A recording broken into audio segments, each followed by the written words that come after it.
នេះបងប្អូននេះខ្ញុំធ្វើទ្រង់មន់ជាលក្ខណៈគ្រួសារបងប្អូន2 ម៉ែត្រគុណនឹង4 ម៉ែត្របងប្អូនធ្វើពីឈើទៅប្រក់សង្កសីលើភ្លីធំហើយជញ្ជាំងវានេះខ្ញុំ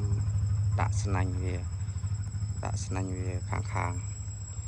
ចាំពេលដែលមឿនយើងចូលនៅយើងដាក់ស្បែកខៀវនោះថែមនេះស្បែកខៀវថែមទៅឲ្យវាត្រជាក់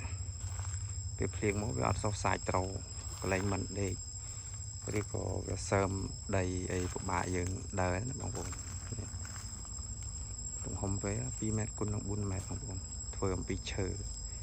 ហើយតមុលលើដាក់សង្កសី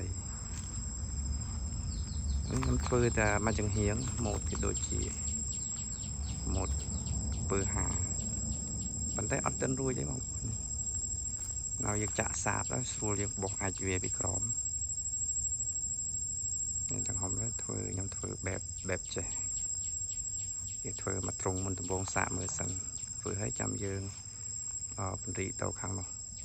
តអានេះក្រោយផ្ទះខ្ញុំបងប្អូនផ្ទះនៅខាងមុខអានេះខ្ញុំធ្វើខាងក្រោយហើយខ្សាច់អីយើងមិនបាច់ចំណាយជួលគេទេយើងដាក់គួយអនខ្លួនឯងមកថ្មនេះយើងទិញគេជាមួយនឹងសេម៉ង់បងប្អូននេះប៉ុន្តែលុយខ្ញុំអត់ទាន់សរុបទេអស់ប្រហែលចាំមើលធ្វើទ្រង់មិននេះរួចវាអស់ប្រហែលស្រួលដល់យើងបូចេញចូលទៅតែពេលខ្ញុំធ្វើនេះរួចខ្ញុំពន្រីកថែមមួយទៀតធ្វើតែខាងកើតដូចគ្នានេះបងប្អូនធ្វើចេះប្រភេទខ្ញុំសល់ឈើពីប្រទេសចាស់ខ្ញុំហ្នឹងខ្ញុំយកមកកែច្នៃមកថែមមកយកធ្វើទ្រង់មន់ខាត់ក្រមនេះយើងចាក់សាបវាបងប្អូននេះខ្ញុំឆ្លៀតពេល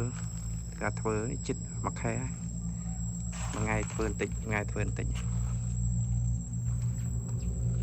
លៀតពេលធ្វើវាជិតរួច